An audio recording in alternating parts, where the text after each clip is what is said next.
하지만 찬우증은 이미 극대노했는걸. 자, 오늘은 피꼬라는 유튜브 채널에서 올라온 연애 주도권 안 져주는 남자에 대한 영상을 리뷰해 보려고 합니다. 이 채널은 인간관계를 예리하고 입체적인 시선으로 묘사하고 있어요. 작가, 연출, 배우, 댓글까지 모두 정말 환상의 조합이고 우리가 성장하는 데 있어서 굉장히 많은 영감을 주는 그런 영상들입니다. 오늘은 연애 주도권을 안 내어주고 안 져주는 남자, 이분이겠죠?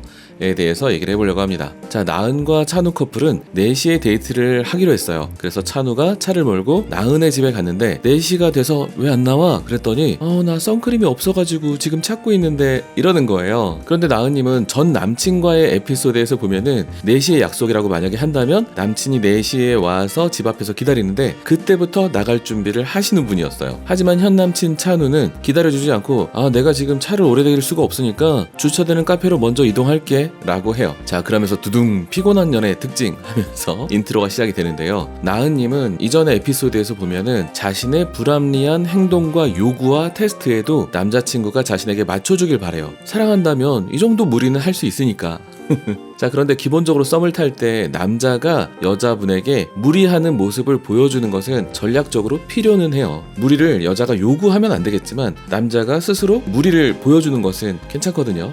헌신의 의지를 보여주는 거죠. 그런데 처음 연애하는 남자는 헌신의 의지를 보여주는 효과를 되게 과대평가해요. 자, 그리고 초반에 그 무리하는 나의 헌신이 어떤 여자분한테 통한다고 해도 그 문제가 있어요. 왜냐하면 본질적으로 그 헌신의 과시는 무리하는 모습을 보여주는 것이기 때문에 그 헌신을 계속 이어나갈 수가 없기 때문이에요. 결국은 오빠 왜 이렇게 변했어? 소리를 들을 수밖에 없거든요. 자, 결국 4시에 약속을 했었는데 5시가 돼버렸습니다. 나은이가 이제 왔어요. 여기까지 오느라 20분 넘게 걸렸어. 왜 이렇게 먼 카페로 왔어? 동네에 주차되는 카페가 여기뿐이던데 그냥 유료 주차장이 되면 되잖아.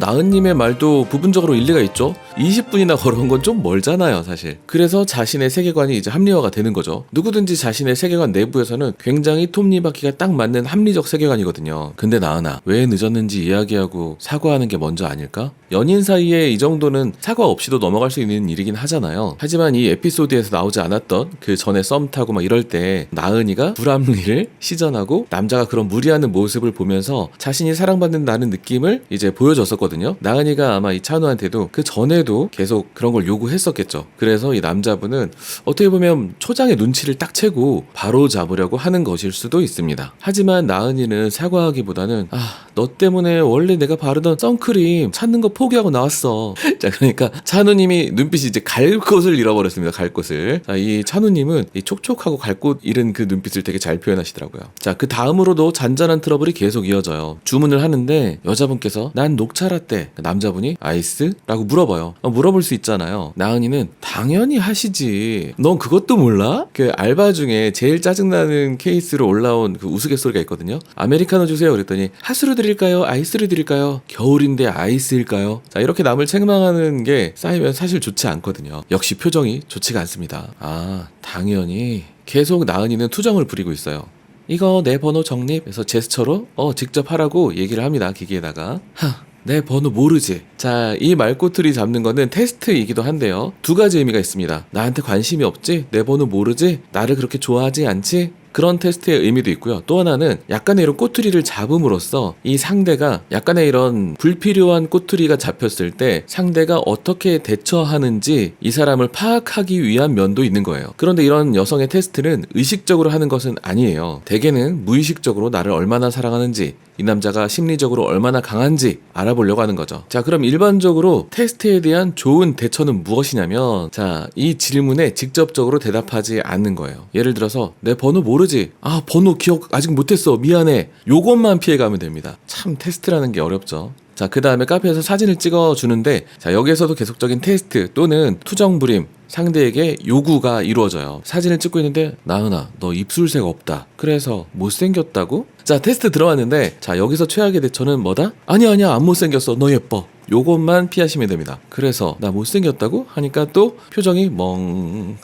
너 사진 찍으니까 얘기해준 거잖아. 자, 이런 정색도 사실 가장 좋은 방법은 아니죠. 그래서 나 못생겼다고? 오늘은 좀? 자, 이렇게 놀리고 너가 정색하고 물어보지만 그거 별거 아니다 라고 넘기는 게 가장 좋은 대처가 되는 거죠. 여자분의 테스트하는 그 프레임에 놀아나지 않는 것이 핵심이 되죠. 근데 누구나 사실 그래서 나 못생겼다고? 하면 그거에 대해서 대답하려는 게 사람의 어떤 자동 반사죠. 특히 특히나 저는 이렇게 정석적으로 말하려고 하는 그런 기본 성격이 있단 말이에요. 하지만 항상 그 프레임에서 한 발 벗어나서 오 생각보다 잘 찍었네. 근데 프사할 건 없다. 탈락. 자, 눈 똑바로 쳐다보고 탈락. 굉장히 도발적인 테스트죠. 이건 중의적인 의미로서 너 남친으로서도 탈락하는 그 중의적인 의미가 어느 정도 포함되어 있다고 봐야 되겠죠. 본인은 아니라고 우기더라도요. 사실 무난한 대처는 근데 푸사할 건 없네. 탈락. 야, 원판 불변의 법칙 몰라?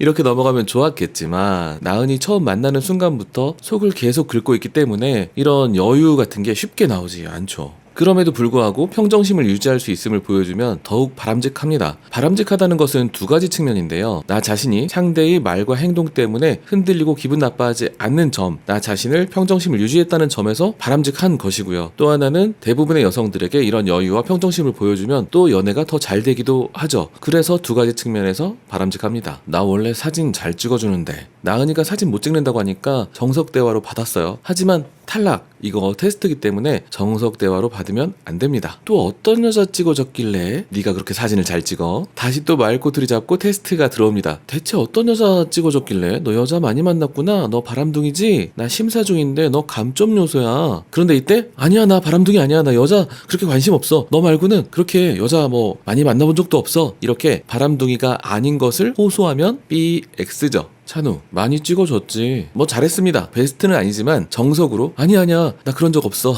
하지 않았기 때문에 뭐 잘한 겁니다. 아, 많은 여자? 어이없어. 자, 이렇게 억지 트집과 테스트를 반복하게 되면 인간적인 모멸감을 느끼게 되죠. 남녀를 바꿔놓고 생각해도 마찬가지고요. 또 장면을 바꿔서 내가 회사에 다니고 있는데 상사가 자꾸 억지 트집을 잡아서 이것밖에 못해? 다시 해와. 이렇게 하면 인간적인 모멸감을 느끼게 되겠죠. 이렇게 테스트를 많이 하는 연예인은 사실 남을 잘 깎아내리기를 하는 그런 분이거든요. 이런 여자나 남자가 있다면 아무리 예쁘고 잘생겨도 만나면 안 됩니다. 특히 결혼까지 하면 안 되겠고요. 자, 그런데 어떤 여자나 남자들은 이런 생각을 하기도 해요. 내가 되게 예쁘면, 내가 되게 잘생기면, 또는 되게 능력이 있으면 성격 나쁜 거 다 용서돼 라는 생각으로 더 예뻐지려고 하고 더 잘생겨지려고 하고 더욱더 뭐 능력을 갖추려고 하는데 그에 비례해서 더욱더 패악질을 부리려고 하는 사람이 있어요. 자신의 그런 가시돋친 에고를 더욱더 사회에 잘 통하게 하기 위해서 그런 목적으로 능력과 미모를 개발하는 사람이 있죠. 그래서 초면에 사람을 만났을 때 TPO에 맞지 않게 지나치게 화려하게 꾸민 사람을 보면 사람들은 그 사람에게 경계심을 가지게 되는데요. 왜냐하면 저 사람은 내면에 무슨 욕망을 달성하기 위해서 저렇게 TPO에 맞지도 않게 꾸민 것일까 하는 생각을 사람들은 무의식적으로 다 하고 있어요. 자, 여기서부터 찬우증은 이제 분노가 들어갑니다. 나은아, 너 원래 이러니? 꼬투리 잡는 거 그만해. 나 그런 행동 안 좋아해. 완전 정색하고 얘기했는데요. 잘한 일일까요? 잘했냐 못했냐로 굳이 따지면 많이 잘한 것은 아닐지라도 잘했죠. 이렇게 강한 감정이 나왔다면 만약에 나은이가 찬우에게 관심이 진짜 진심으로 관심이 있었다면은 왜 그랬는지 궁금해해야 해요. 정확히 어떤 부분 때문에 기분이 안 좋아졌는지 정확한 공감이 중요하거든요. 중요하기 때문에 다시 말씀드릴게요. 정확한 공감. 하지만 나은이는 묻지 않고 휙 삐지기만 합니다. 자, 그럼 이런 얘기도 할 수 있을 거예요. 아니, 나은이가 앞에 기분 나빴던 것도 굉장히 많지 않냐. 왜 우리 집에서 먼 카페에 왔고 내 전화번호도 기억을 못하고 내 앞에서 딴 여자 얘기하고 왜 그건 안 파고드냐? 편파적 아냐?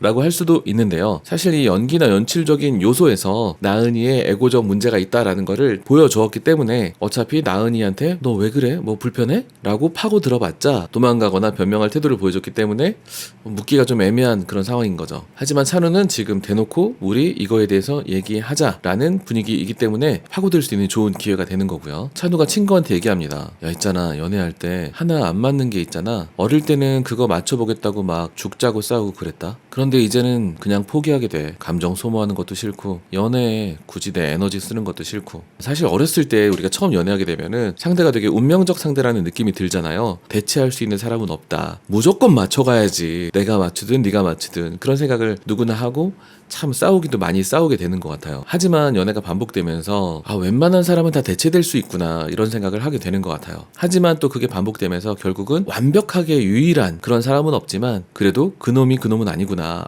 조건만 맞으면 대충 결혼하자 이런 건 아니라는 걸 다시 알게 되죠. 그래서 다시 낭만적 사랑으로 돌아가게 되는 것 같습니다. 안 맞으면 헤어지지 뭐. 맞춰보려고 노력하는 것보다 관계를 포기하는 게 쉬우니까. 사실 이성적으로는 찬우의 판단이 맞죠. 지레 짐작해서 포기하게 되고 나도 나은이 같은 사람들 좀 만나봤는데 부딪혀보고 했는데 안 바뀌어. 사람 바꾸는 거 되게 어려운 일이야. 그래서 이제는 비슷한 사람만 봐도 포기하게 되는 거죠. 그 나은이의 전 남친이 있거든요. 전 남친이 나은이에게 질려서 떠나가면서 마지막으로 한 말이 있어요. 너를 바꿀 수 있다고 생각한 게 나의 오만이었어. 자, 그러면서 찬우는 전 여친을 또 생각하기도 하고 회상씬입니다. 자, 찬우랑 나은이랑 다시 데이트를 하러 왔어요. 나은이의 노트북으로 넷플릭스를 보고 있는데요. 나은이가 화장실 간 사이에 나은의 노트북으로 이 전 남친에게서 카톡이 왔습니다. 하성실, 나은아 제발 연락 좀 그만해줄래? 그래서 이거 이상하다, 카톡을 한번 뒤져보자. 나은이가 전 남친에게 카톡을 보냈어요. 내가 미안해, 바뀔게, 보고 싶어, 너보다 잘해주는 사람은 없었어, 연락 줘, 기다릴게 하는 카톡을 보니까